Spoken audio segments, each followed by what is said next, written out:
Now, Psalms 36 has some great words of wisdom for us as well as we are learning more about the gospel through these songs of David. But some really good, important lessons we get to pick up on today's lesson as well. So, verse 1, the transgression of the wicked saith within my heart that there is no fear of God before his eyes. Now, the transgression we talk about, word could be translated as wickedness. So, saying that the wickedness of the wicked saith within my heart that there is no fear of God before his eyes. So, the people that are wicked aren't fearing God, is what verse 1 talks about. And again, as we've mentioned in past Psalms, fearing God isn't being afraid of God. Fearing God is having respect for God, great, deep respect for him. And so that is an important thing, a distinction for us to understand, as those who respect God are keeping his commandments. Those who do not respect God are the ones that are not keeping his commandments. Verse 2, for he flattereth himself in his own eyes until his iniquity be found to be hateful.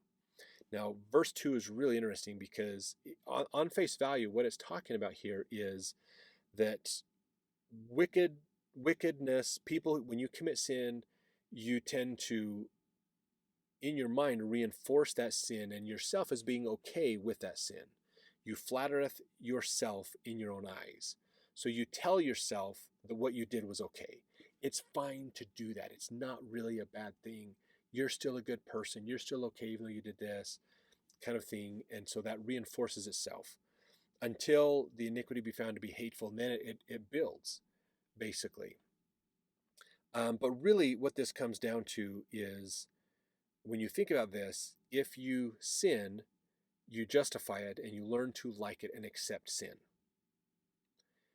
When you follow the commandments, you understand what sins are and you avoid those things and you don't want to do those. You hate those sins, basically. You find it distasteful. The closer you come to Christ, it doesn't mean it's the harder it is to sin. Sin is always pretty easy to do. But the less you want to sin is the closer you come to Christ. So if you ever think in your life, man, I got all these sins, I got all these temptations in my life, and I'm struggling with them. How do I overcome them? Come closer to Christ. Be with him. Have him in your life more. Keep the commandments better. Study the gospel more. Pray more often. Go to church more often. Do those things. Understand Christ better. The closer you come to him, the more you have him in your life, the easier it will be for you to avoid temptations and sin. This will make a huge, huge difference. Okay, you can put things in place to help you avoid sin, which is a good thing to do. Like if you have a issue with a certain addiction, then avoiding anything that gets around that addiction is a good thing. That'll help you to avoid those triggers and responses that would condition you to want to commit that sin. Those are good things. But also focusing on your relationship with God.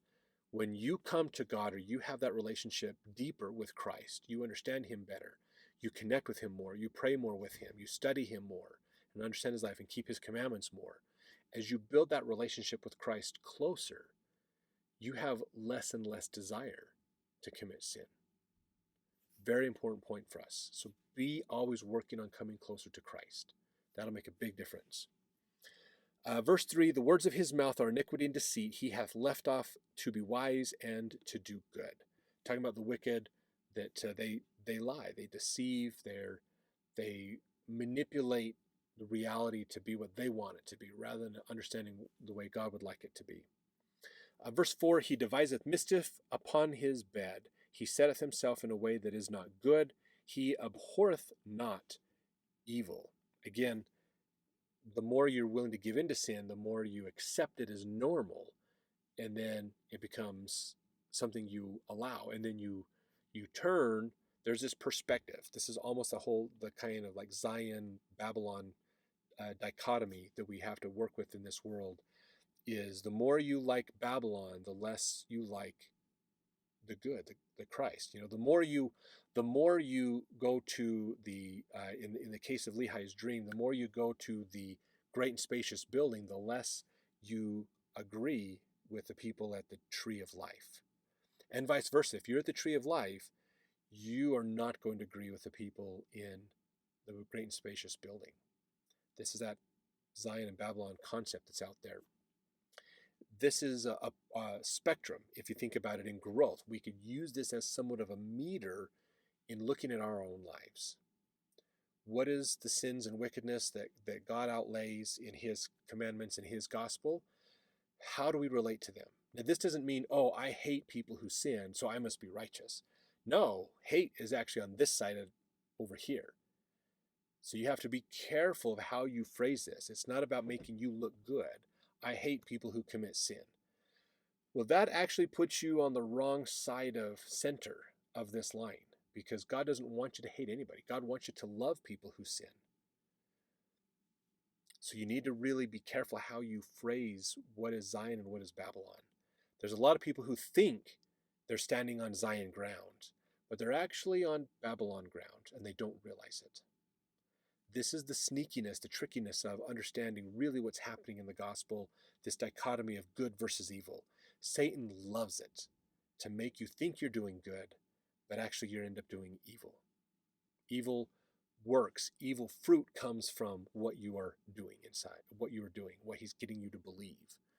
If he can convince you that hating others is a good thing, even because they commit sin, he's moving you in a direction that is Babylon. And that's what this is getting into, this dichotomy, basically. So if you move closer to Christ, you have to understand that he wants you to love people, even if they have sinned, even if they are sinners, love them, still accept them and work with them. So you've just got to, again, be careful where you put your own interpretation on where that line is, because oftentimes we'll find ourselves on the wrong side of that line and not realize it. Okay, so just be careful with that. That's where using the Holy Ghost in your life makes a big, big difference in improving yourself.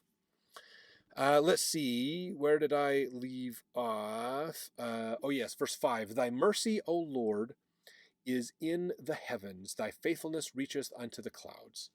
Thy righteousness is like the great mountains. Thy judgments are a great deep. O Lord, thou preservest man and beast. So this is going into some traits. We talked about mercy is amazing and reaches everywhere. His righteousness is like a mountains, strong and sure and not going anywhere. They are clearly delineated out. This is the way you need to do things. Verse 7, how excellent is thy loving kindness, O God. Therefore the children of men put their trust under the shadow of thy wings. Now, I love verse 7. This is a really important one to look at, because here's what's fascinating about it. It says in here, there's two parts to this, of course. Therefore is an important conjunction that's in here. The children of men put their trust in you under the shadow of thy wings. Now you think of a mother hen bringing her chicks underneath her wings, protecting them, preserving them from dangers and challenges. The children of men put their trust in you for a reason. Now, why did we put our trust in God? That's the first part of verse 7. How excellent is thy loving kindness. We do not follow God because we, again, are afraid of him or because we blindly follow him. We follow him because he loves us. This is important. If you remember it's been several videos ago, we talked about this a little bit, but this is a litmus test. The Old Testament is a litmus test. I'm really convinced of this. And the more I study the Old Testament, the more I see this. Your understanding of the Old Testament is a litmus test of where are you in this continuum we've talked about between Zion and Babylon. Because most people believe that the Old Testament is about the judgments of God, God punishing his people and dealing with their wickedness and sin. And yes, there is a lot of that in here. If you go back to Judges, we talked about that pride cycle. It just keeps, like, every chapter, it goes through the cycle again. There's a lot of it there. And we see this through all of the Old Testament. But as you study the Old Testament, you will get to a point where, as you read the Old Testament, you will see not the judgments of God, but you will see God's mercy in helping his people out. And the more that you see that in the Old Testament, I believe the closer you are to that getting into the Zion side of the line.